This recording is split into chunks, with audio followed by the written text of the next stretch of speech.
එක ගමක විශාල වනාන්තරයක් තිබුණා. මේ වනාන්තරය ඇතුලේ දිය ඇල්ලක් තිබ්බා. ගමේ මිනිස්සු ඒ දිය ඇල්ල ළඟට යන්න බය වුණා. හැමෝම කිව්වේ ඒකේ කවුරු හරි ඉන්නවා කියලා. ඒත් චම්පා හැමදාම දර කඩන්න වගේම වතුර ගේන්න ඒ දිය ඇල්ල ළඟින් ගියා. ඇයිගේ හිතේ බය තිබුණත් ඇයිගේ අවශ්‍යතාවය ඊට වඩා වැඩි වුණා. අම්මේ අද මං ඉක්මනට යන්න ඕන. ඊයේත් දර විකුණලා අපිට කන්න පුළුවන් උනේ රොටි දෙකක් විතරයි. අද ටිකක් වැඩිපුර දරගෙන આવොත් වැඩිපුර සල්ලි හොයාගන්න පුළුවන්. දුවේ අද ඒ දිය ඇල්ල ළඟට යන්න එපා. මං ඊයේ රෑ හීනෙන් නරක දෙයක් දැක්කා. අද උදේ ඉඳන් මගේ හිතට බයක් දැනෙනවා. අම්මේ හීන වලින් බඩ පිරෙන්නේ නෑනේ. අනික දිය ඇල්ල ළඟ තියෙන ගස් වලින් තමයි මට හොඳම දර ලැබෙන්නේ. ඒක ඔයා දන්නවනේ. ඔයා කරදර වෙන්න එපා. මං පරිස්සමෙන් ගිහින් එන්නම්. දුවේ ඔයා මොන හරි කාලා යන්න. දවසම දරත් එක්ක මහන්සි වෙනවා. බඩගින්න ඉන්න එපා. අම්මේ මට බඩගිනි නෑ. අම්මා තියෙන දෙයක් කාලා බෙහෙත් බොන්න. මං අද දර විකුණලා ආවම අපි දෙන්න හොඳට බඩ පිරෙන්න කමු. දැන් යන්න දෙන්න. මට පරක්කු වෙනවා. අනේ මේ අහන්නකෝ අඩු ගානේ වතුර ටිකක් බීලා යන්න දුවේ. හරි අම්මේ මම වතුර බීලා යන්නම්. චම්පා කැලෑවට යන්න පිටත් වුණා. ඇයිගේ අතේ පොරවකුත් ඔලුව උඩ මෙටිකලියකුත් තිබුණා. උදේට කැලෑවේ දකින්න තිබ්බේ වෙනස්ම ලස්සනක්. ඒත් අද කැලෑව වෙනතට වඩා ගොඩාක් නිශ්ශබ්දව තිබ්බා. ඒ නිශ්ශබ්දය බය වෙන්න නෙවෙයි දෙයක් හිතන්න අසරණ කළා. අද කැලෑව හරිම අමුතුයි. මේ තරම් නිශ්ශබ්දතාවයක් බයත් හිතෙනවා. කිසිම කුරුල්ලෙක් නෑ, හුළඟක් නෑ. හරිම පාළුයි. ඉක්මනට දර කඩාගෙන යන්න ඕන. පරක්කු වෙන්න හොඳ නෑ අද. ටික වෙලාවකින් අමුතු ශබ්දයක් ආවා. කවුද එතන? එළියට එන්න. මම බය නෑ. එළියට එන්න. ඊට පස්සේ කටහඬ ආයෙත් හොඳට පැහැදිලි වැහුණා.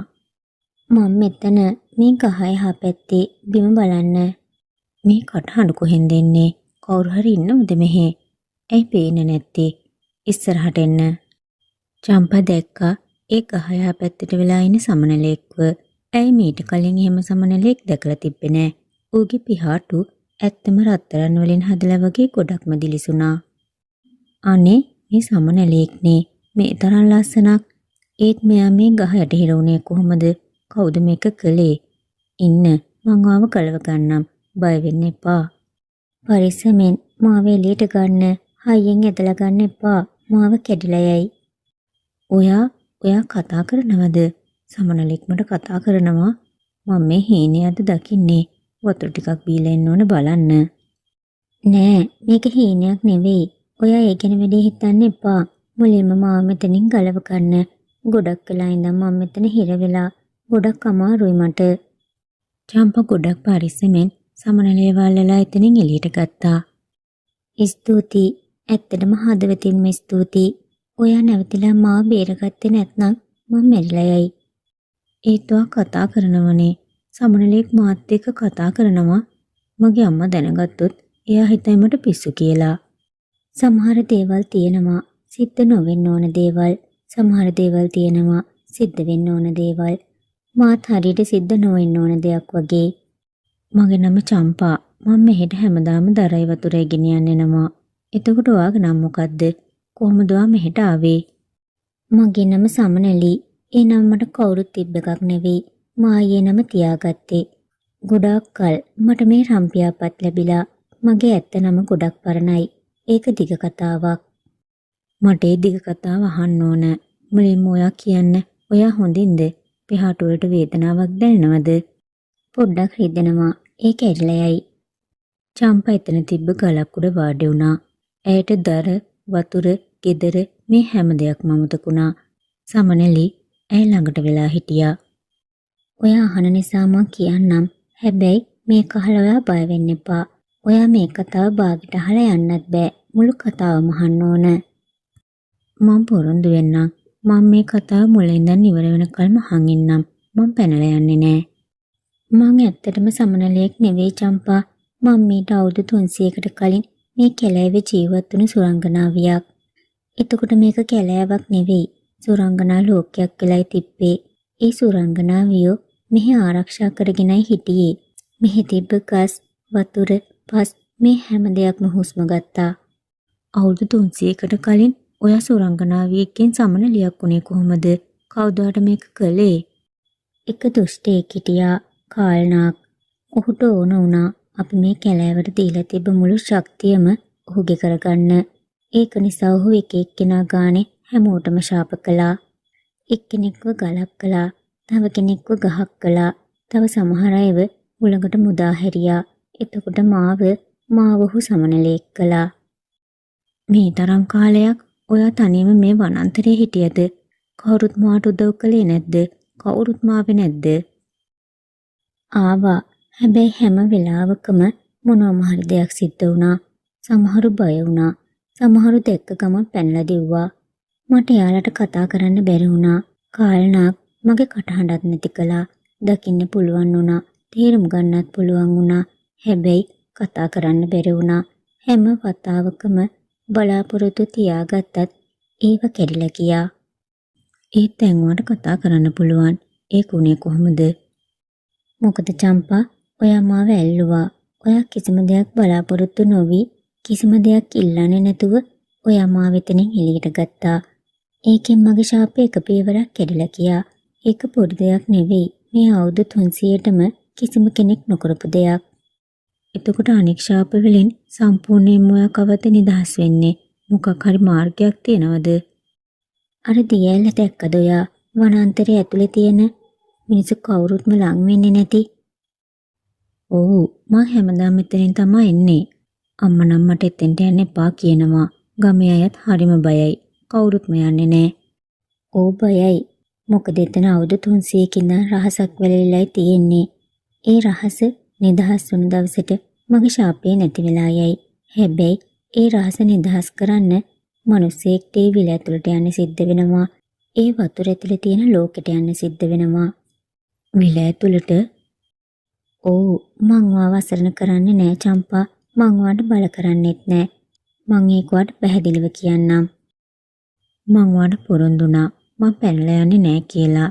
සමනලි, ඔය අවුරුදු 300ක් මේ කැලෑවේ තනියම කාත් කවුරුත් නැතුව ජීවත් වුණා. මට ඔයා වෙනුවෙන් දෙයක් කරන්න පුළුවන් නම් මං නොකර ඉන්නේ ඇයි? චම්පා, ඉස්සෙල්ලාම මුළු කතාවම අහලා ඉන්න. ඊට පස්සේ තීරණය කරන්න. ඊට පස්සේ දෙන්න ගොඩාක් දේවල් කතා කළා.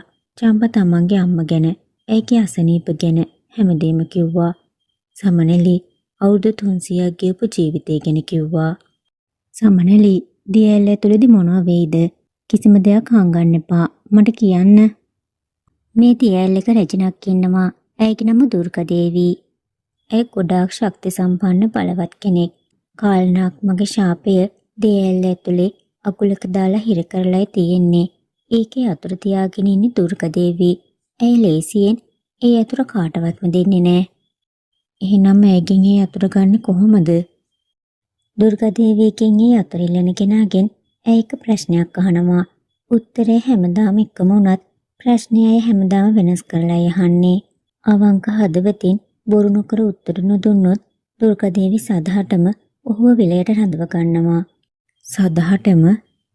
ඔව්, ඒක නිසායි මං කිව්වේ මුළු කතාවම අහන්න කියලා. මං ඔයාව බලන් යවන්නේ නෑ චම්පා. සමනලි, ඔයාව හම්බුන වෙලාවෙ ඉඳන් මං ඔයාට බොරුවක් කිව්වේ නෑ. මං අම්මටවත් කවදාවත් බොරු කියලා නෑ. මං දන්නේ එච්චරයි. දුර්ගා දේවියගේ ප්‍රශ්නෙට මං බය නෑ. මේ අවුරුදු 300ට ගොඩක් අය ආවා. ඒත් කවුරුත්ම මේ දේ කළේ නෑ. ආපහු හැරිලා ගියා. ඒක තමයි ඔයාගේ තියෙන ලොකුම වෙනස චම්පා.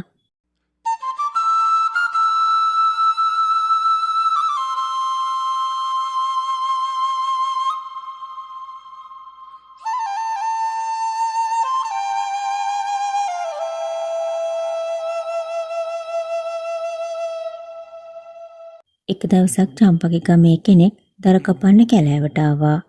අනේ චම්පා, ඔයා මොකද මේ කැලෑවේ තනියම කරන්නේ? අනික මේ සමනලයා කොහොමද ඔයා ළඟටම වෙලා ඉන්නේ? මේ වගේ දිලිසෙන සමනලයෙක් මං කවදාවත් දැකලා නැහැ. මාමේ, මේ මගේ යාළුවෙක්. හැමදාම මට හම්බ වෙනවා මේ කැලේදී. යාළුවෙක්? සමනලයෙක් එක්ක යාළුකමක්? දුවේ, අම්මා දන්නවද ඔයා මෙහෙම කැලෑවට එනවා කියලා? ඔයා සමනල්ලු එක්ක කතා කරනවද? මාමේ, ඔයා අර දියැල්ලගෙන මොනවා හරි දන්නවද? පරණ කතා මොනවා හරි. දිය ඇල්ල ගැන දුවේ ඒ දිය ඇල්ල ගැන කතා කරන්න එපා. මම පොඩි කාලේ මගේ යාළුවෙක්ගේ අයියා කෙනෙක් ගියා හෙට. හැබැයි ආයෙත් ආවේ නැහැ. එදා ඉඳන් අපි කවුරුත් එහෙට යන්නේ නැහැ. සමහරු කියනවා ඒකේ කවුරුරි ඉන්නවා කියලා. ලොකු ශක්තියක් තියෙන. ඒත් මාමේ ඒ දියැලේ තියෙන ශක්තිය හොඳ එකක්ද නරක එකක්ද? හොඳ වුණත් නරක වුණත් ඒක කවුරුත් දන්නේ නැහැ. හැබැයි ගියොත් ආයෙ එන්න වෙන්නේ නැහැ. එච්චරයි දන්නේ. ඔයා එහෙට යන්න එපා දුවේ. ඔයාගේ අම්මට ඉන්නේ ඔයා විතරයි. චම්පා දුර්ගදේවි ඉස්සරහා බොරු කිව්ව හදවත පිරිසුදු නැති අය අයියේ. ඊර්ෂ්‍යාව වෛරය පිරුණු බොරු කියන අය දුර්ගදේවි නතර කරගත්තා. ඒ කියන්නේ ඇත්තම ඇත්ත කිව්වොත් ඇය ආයෙත් එන්න දෙනවද? ඔව් සම්පූර්ණ ඇත්ත. කිසිම බයක් තරහක් ඊර්ෂ්‍යාවක් නැති කෙනෙක්ට ආයෙත් එන්න පුළුවන්. එදා රෑ චම්පා ගෙදර ආවට පස්සේ අම්මා අහනවා ඇයි දුවේ මේ තරම් දර පොඩ්ඩක් ඔයා මේ තරම් වෙලා මොකද කළේ? අම්මේ කැලේ විදමට සමනලෙක් මුණ ගැහුණා. එයා සාමාන්‍ය සමනලෙක් නෙවෙයි. එයා කතා කරනවා අම්මේ. එයා මට එයාගේ මුළු කතාවම කිව්වා. අවුරුදු 300ක් පරණ කතාවක්. මොනවා කතා කරන සමනලේ දුවේ ඔයාට පිස්සුද? උදේ ඉඳන් මොකොත් කෑවේ නැති නිසා සිහි නැතුවද ඔයා කියන්නේ ඕවා? අම්මේ මං ඇත්ත කියන්නේ. අනික මට අර දියැල ඇතුළට යන්න වෙනවා. ඒ සමනලයව නිදහස් කරන්න. ඇත්තට මේ සුරංගනාවියක්. ඇයට ශාප කරලයි තියෙන්නේ. නෑ නෑ මේ කතාව මෙතනින් ඉවරයි. ඔයා ආයේ දියැල ළඟට යන්න එපා. තේරුණාද? ඒ දියැල ළඟට ගිය කෙනෙක් ආයෙත් ආවේ නෑ. ඔයා මගේ එකම දුව. මං ඔයාව කොහෙවත් යවන්නේ නෑ. අම්මේ මං ගියේ නැත්නම් කැලෑවේ හැමදේම ඉවර වෙයි. මං දරගatti දර ඉවර වෙයි. වතුර ඉවර වෙයි. දවසක කැලෑම විනාශ වෙයි. එහෙම වුණොත් අපි වගේ අයට මොනව වෙයිද? ඔයා එක දුප්පත් කෙල්ලෙක්. මේක ඔයාගේ වැඩක් නෙවෙයි. ඒකට රජවරු ඇමතිවරු සාමිවරුන්ට අයිති වැඩක්. ඔයා මොකටද ඔයාගේ ජීවිතයන් තුළ දාගන්නේ එක සමනලෙක් වෙනුවෙන්? අම්මේ රජවරු ඇමතිවරු මේ කැලෑවට එන්නේ නෑ. අපි යන්නේ. මේ කැලෑව අපේ. මේ දියැල අපේ. කරදරේ අපේ නම් අපි ඒ වෙනුවෙන් සටන් කරන්න ඕන. එතකොට අම්මේ සමනලේ අවුරුදු 300ක් කාත් කවුරුත් නැතුව ජීවත් වුණා. අප දෙන්නගේ වයස එකතු කළත් ඒ අවුරුදු ගානට සමාන වෙන්නේ නෑ අම්මේ. රම්‍යා නිශ්ශබ්ද වුණා. ඇයට දැනුනේ බයක් විතරයි. පහුදා උදේ චම්පා අම්මා ඇහැරෙන කලින් නැගිටලා වනාන්තරයේ පැත්තට ගියා. කලින් වගේම සමනලී චම්පැනකල් මග බලාගෙන හිටියා. ආවද? මා හිතුවේ අම්මා නතර කරගෙනවද්ද කියලා. නැත්නම් ඔයාගේ තීරණය වෙනස් වුණාවද්ද කියලා. නෑ සමනලී මං ඔයාට කිව්වනේ මං පැනලා දුවන්නේ නෑ. මං රෑ එළි වෙනකන් කල්පනා කළා. ඒත් මගේ තීරණය උනේ මං එහෙට යන්නේ අනිවාර්යයි කියලා විතරයි. අපි යමු. කියන්න කොහෙන්ද යන්න ඕන? දියැලට උතුරු පැත්තේ පරණ ගහක් තියෙනවා. ඒකේ මුල් තියෙන්නේ දියැල ඇතුලේ. ඒක තමයි මාර්ගය ඇතුළට යන. ඇතුළේදී මොන දේවල් දැක්කත් බය වෙන්න එපා චම්පා. දුර්ගදේවියගේ පෙනුම හරි නපුරුයි. ඒත් ඇය හරිම හොඳයි. ඇයගේ ප්‍රශ්නය මට උත්තර දෙන්න බැරි තරම් අමාරු වුණොත් ඇත්ත කියන්න සම්පූර්ණ ඇත්ත විතරක්. අනික චම්පා ඔයා ළඟ තියෙන දේවල් හොඳටම ඇති. ඒක මට ගොඩක් විශ්වාසයි. එතකොට ඔයා කොහෙද ඉන්නේ? මට දියැල ළඟට එනකල් එන්න පුළුවන්.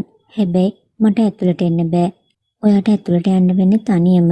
හැබැයි මං ඔයා එනකල් මග බලාගෙන ඉන්නවා. දෙන්නම දියැල ළඟට ආවා. මේ ගහ නේද? මේකේ මුල් බලන්නකෝ. වතුර ඇතුළටම ගිහින්. ඔව් මේ මුල් වල ආධාරයෙන් ඔයා ඇතුළට යන්න. මුල් අල්ලන් වතුරට බහින්න. පාරවාට නිකම්ම පෙනේවි. මට ආයෙත් එන්න බැරි වුණොත් ඔයා මගේ අම්මා බලා ගන්න සමනලී. ඔයා ආයෙත් එනවා චම්පා. ඒක මට හොඳටම විශ්වාසයි. විශ්වාස කරන එක හොඳ දෙයක්. හැබැයි මට ඒක ගැන පොරොන්දු වෙන්න බෑ. චම්පා වතුරට බැස්සා.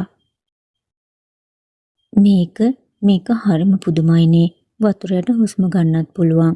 ඇස් අරන් ඉන්නත් පුළුවන්. වතුරයට ලෝකය සම්පූර්ණයෙන්ම වෙනස් එකක් වුණා. නිල් ආලෝකයන් තිබ්බත් ඒව එළියට ගියේ නෑ. චම්පා ඇවිදගෙන ලොකු දොරක් තිබ්බ තැනකට ආවා. ඒ දොර ළඟ දිලිසෙන ඇස් තියෙන පිළිමයක් තිබ්බා. කවුද ආවේ මෙහෙට? මිනිස්සෙක් නේද? ඔයා මෙහෙට ඇයි ආවේ? කවුද ආව මෙහෙට එව්වේ? අනික ඔයාට මොනවද මගෙන් ඕන? මගේ නම චම්පා. මං සමනලී වෙනුවෙනුයි ආවේ. එයා සුරංගනාවියක්. හැබැයි ශාපයක් නිසා අවුරුදු 300ක් සමනලීක් වෙලා ඉන්නවා. ඇයගේ ශාපයේ අවසන් පියවර මේ දොර එහා පැත්තේ තියෙන්නේ. මට ඒ යතුර ඕන. ඔබ ළඟ තියෙන. කවුරු හරි එනවා යතුර ඉල්ලන්න. ඒත් ඒක කාටවත්ම ලැබුණේ නෑ. ඔයා දන්නවද ඇයි ඒක ලැබුණේ නැත්තේ කියලා? මොකද ඔබ අහන ප්‍රශ්නෙට ඇත්ත නොකියුවොත් මෙහෙම ඉන්න සිද්ධ වෙනවා. ඒක මට සමනලී කිව්වේ. හොඳයි. එහෙනම් අහගන්න මගේ ප්‍රශ්නය. හොඳට හිතලා මතලා උත්තර දෙන්න. මොකද මෙහි බොරුවට කිසිම ඉඩක් නෑ. බොරු කිව්වොත් ඔයාට හැමදාම මෙහි ඉන්න වේවි. අහන්න මං ඔබේ ප්‍රශ්නෙට හරියට උත්තර දෙන්නම්. ඔයා ගොඩක් දුප්පත් කෙල්ලෙක්. හැමදාම දර කඩනවා, වතුර ගෙනියනවා, අම්මගේ බඩ පුරවනවා. ඔයාගේ ජීවිතේ ඒ තරම් දුෂ්කරයි. මට කියන්න. ඔයා ඇත්තටම කවුරු වෙනුවෙන්ද ආවේ? සමනලී වෙනුවෙන්ද? නැත්නම් සමනලී නිදහස් කළාම ඔබට ලැබෙන තෑග්ග වෙනුවෙන්ද? මං ඇත්තම කියන්නම්. සමනලී මුලින්ම කියද්දි ඇයට නිදහස් වෙන්න පුළුවන් කියලා එක මොහොතකට මගේ හිතට දැනුණා. සමහර විට මට තෑග්ගක් ලැබෙයි. නැත්නම් මගේ ජීවිතේ පාසු කරගන්න විදිහක් ලැබෙයි කියලා. මං ඇත්ත කියන්නේ. මං ඒ ගැන බොරු කියන්නේ නෑ. එහෙනම් ඔයා ආවේ තෑග්ග වෙනුවෙන්? නෑ මුළු කතාවම අහන්න. ඒ කාරණේ ගැන මං ලොකුවට හිතුවේ නෑ. එක මොහොතකට හිතට ආවා. ඒක මම මේක නැති වෙලා ගියා. සමනලී කිව්වට පස්සේ ඇය අවුරුදු 300ක ශාපයක් නිසා හිර වෙලා හිටියා කියලා. ඒ වගේම ඇයගේ බලාපොරොත්තු දවසින් දවස කැඩිලා ගිහින් ඇය තනියම විඳවමින් ජීවත් වුණා කියද්දි මං හිතාගත්තා මං සාමාන්‍ය කෙල්ලෙක් වුණත් මට කරන්න පුළුවන් දෙයක් තියෙනවා නම් මං ඇය වෙනුවෙන් ඒක කරනවා කියලා. එතකොට කැලෑව ඔය අම්මට කිව්වා කැලෑව වෙනුවෙන් යනවා කියලා. ඔව් ඒකත් ඇත්ත. කැලෑව මැරිලා යනවා. අපි කැලෑව නිසා ජීවත් වෙන්නේ. ඒකත් එක හේතුවක්. හැබැයි සමනලී හමු නොවුණා නම් ඇය එක්ක මිතුරු නොවුණා නම් මම මේ කැලෑව ගැන හිතන්නේවත් මෙහෙට එන්නේවත් නැති වෙයි. මුලින්ම ඇයයි මගේ මිතුරිය. ඊට පස්සේ කැලෑව. දුර්ගා දේවියගේ ඇස් දෙක දිලිසුණා. ඔයාගේ හිතේ තිබ්බ දේත් කිව්වා. ඔයා නොකියන්න ඕන. ඒත් ඔයාට කෙලින්ම කියන්න තිබ්බා. ඔයා ආවේ යාළුවා වෙනුවෙන් කිසිම දෙයක් බලාපොරොත්තු වෙන්නේ නෙවෙයි කියලා. ඒත් ඔයා එහෙම කිව්වේ නෑ. ඔයා තෑග්ග ගැන නොකියුවා නම් ඒක බොරුවක් වෙනවා. මේක තමයි හැමෝටම තමන් ගැන කියන්න බැරි ඇත්ත. බොරු කියලා යතුරු අරන් නැති වැඩේ මොකද්ද? මගේ හදවතේ සත්‍යය නැත්නම් සමනලීගේ ශාපය කැඩෙන්නේ කොහොමද? ඇයට ඕන පිරිසුදු හදවතක්. මේ උත්තරය අහන්න මං අවුරුදු 300ක් බලාගෙන හිටියා. ගොඩක් අය ආවා. බලවත්, ශක්තිමත්. ඒත් තමන් ගැන ඇත්ත කියන්න බැරි වුණා. ඔයා එක්ක දුප්පත් කෙල්ලෙක්. ඔයා ළඟ ධනය, බලය මේ කිසි දෙයක් නෑ. ඒත් ඔයා ළඟ කිසි කෙනෙක් ළඟ නැති පිරිසුදු හදවතක් තියෙනවා. දුර්ගා දේවී ඒ අතුර චම්පා ළඟට දික් කළා. මේක ගන්න. ගිහින් අර දොර ළඟට දාන්න. ඇතුලෙන් ලැබෙන්නේ මොනවද? ඒ දේ ඔයා අරගෙන යන්න. හැබැයි එක දෙයක් මතක තියාගන්න චම්පා. අද කාල්නාගේ ශාපය බිඳෙනවා. හැබැයි ඔහු කියේ නෑ. ඔයා වගේ මිනිස්සු ඉන්න තාක්කල් ඔහු බලාගෙන ඉඳීවි. මං ඒක හැමදාම මතක තියාගන්නම්. චම්පේ අතුරු දොරට දැම්මට පස්සේ ඒකෙන් රත්තරන් පාට ආලෝකයක් විහිදුණා. ඒ ආලෝකය කොයිතරම් බලවත්ද කියනවනම් ඇයගේ ඇස් වැහුණා. ඇය ඉස්සෙල්ලා බලද්දී ඇයි දියැල ළඟයි හිටියේ. සමනලී කොහෙද ඔයා? මොකද උනේ? හැමදේම හොඳින් නේද? ඒ වෙලාවේ එකපාරටම ලොකු ආලෝකයක් එක්ක දිලිසෙන පියාපත් එක්ක සුරංගනාවේ චම්පා ළඟට ආවා. චම්පා මන් නිදහස්. ඇත්තටම නිදහස්. ඔයා සුරංගනාවියක් වුණාද? ඇත්තටම ඔයා කොයිතරම් ලස්සනයිද සමනලී. අවුරුදු 300කට පස්සේ ඔයා ඒක කරලා පෙන්නුවා චම්පා. කාටවත්ම කරගන්න බැරි වුණදී. දුර්ගා දේවිය ඇහුවට පස්සේ ප්‍රශ්නෙට මං ගොඩක් බය වුණා. එක මොහොතකට මගේ හිතට ආව තෑග්ග වෙනුවෙන් මං හිතුවේ මට ආව නැති වෙයි කියලා. චම්පා මේ අපේ යාළුකම වෙනුවෙන් විතරක් නෙවෙයි. මේ කැලෑව වෙනුවෙන්. ඔයාට කවුරුත් දෙන දෙයක් නෙවෙයි. ඔයා මේක ලබාගත් දෙයක්. සමනලේ තමන්ගේ අත චම්පාගේ ඔළුවෙන් තිබ්බා. මේ මට මොකද වෙන්නේ? මේ හුණුසුම මට කොහෙන් දෙන්නේ? දැන් ඔයා මේ වනාන්තරයට ආවට පස්සේ ගස්වැල් වල අවශ්‍යතාවයට තේරෙවි. කොයික හද ලෙඩ වෙලා ඉන්නේ? කොහෙද වතුර අඩුවෙන් තියෙන්නේ? මේ වගේ ඔයා වනාන්තරයට ආවම ඔයාට දැනේ වනාන්තරය ඔයත් එක්ක කතා කරනවා කියලා. ඔයා මට වනාන්තරයේ භාෂාව දුන්නද? නෑ චම්පා, ඒක ඔයාලගේ මුල ඉඳන්ම තිබ්බ දෙයක්. මං ඒකට පණක් දුන්නා විතරයි. සමනලි, මගේ අන්තිම ප්‍රශ්නේ, ඔයා මෙච්චර කල් කැඩිලා ගියේ නැත්තේ ඇයි? ඇත්තම කියන්න. මොකද මං දැනගෙන හිටියා කවදා හරි දවසක ඇත්ත කියන කෙනෙක් ඒවි කියලා. ඔයා මාව බේරගත්ත දවසේ මං දැනගත්තා ඔයා තමයි මිනිස්සයා මම මෙච්චර කාලයක් බලාගෙන හිටිය කෙනා. මට ආව ගොඩාක් මතක් වෙයි සමනලි, ගොඩක්ම මතක් වෙයි. මට මේ කැලෑවේ ඉන්න බෑ. හැබැයි උලඟක් නැතුව ගස්වල වෙද්දී හඳේලේ වැටිලා මේ දී ඇල්ල වතුර දිලිසෙද්දි රන්වන් පාට සමනලෙක් ඔයාගේ උරහිසේ ඇවිත් වැහුවොත් හිතන්න ඒ මමයි. සුරංගනාව හෙමින් ඉහළට පියඹුවා. චම්පා ගෙදරට ආවා. අම්මා ඇයෙනකල් බලාගෙන හිටියා. කොහෙද ගියේ මෙච්චර වෙලා? මං කොච්චර වෙලා බලාගෙන හිටියද? අම්මේ, මොකද උනේ දුවේ? හැමදේම හොඳින් නේද? හැමදේම හොඳින් අම්මේ, ගොඩක්ම හොඳින්. අම්මේ, දී ඇල්ලේ වතුර දැන් පිරිසිදුයි. දැන් ඒක භයානක නෑ. දී ඇල්ලේ වතුර පිරිසිදුයි. ඔයා හොඳින් නේද දුවේ? ඇත්ත කියන්න. අම්මේ, සමහර වෙලාවට දේවල් හරියනවා. අපි දන්නේම නැතුව, අපි නොහිතම. එදා ඉඳන් චම්පා වනාන්තරයට ගියා දර කඩන්න, වතුර ගේන්න. හැබැයි දැන් වනාන්තරයට කතා කරනවා. ඇයි තේරුම් ගත්තා කොයි ගැසද බේර ගන්න ඕන, කෝකටද පොහොර දාන්න ඕන කියලා. ටිකෙන් ටික ගමේ මිනිස්සු දැක්කා වනාන්තරේ වෙනස් වෙනවා කියලා, දී ඇල්ලේ වතුර වැඩි වෙනවා කියලා, කුඹුරු සොර වෙනවා කියලා. චම්පා, මේ වනාන්තරයට මොකද මේ දවස්වල වෙලා තියෙන්නේ?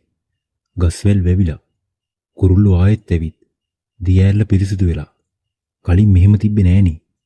මාමේ, වනාන්තරයට හැමදාම ඕනුනේ ඒක. එයාලට පොඩි උදව්වක් විතරයි ඕන වෙලා තිබ්බේ. උදව්වක්? ඔයා මොනවද කළේ දුවේ? ඇහුවා මාමේ. වනාන්තරේ කතා කළා. මං අහගෙන හිටියා මාමේ. වනාන්තරේ කතා කරනවා? එදා කිව්ව සමනලෙක් කතා කරනවා කියලා. අද කියනවා වනාන්තරේ කතා කරනවලු. ඔයාගේ අම්මා කියන්නේ ඇත්ත දුවේ.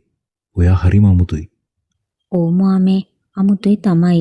ඒත් ඒකෙන් තමයි මේ හැමදේම වෙන්නේ. එක දවසක් චම්පා දර කඩද්දී ඇගේ උරහිසේ ඇවිත් සමනලෙක් වැහුවා. සමනලි, මේ ඔයා නේද? සමනලිය හැමින් එතනින් පියඹලා යනවා. එදා හවස චම්පා අම්මා එක්ක එළියේ වාඩි වෙලා හිටියා.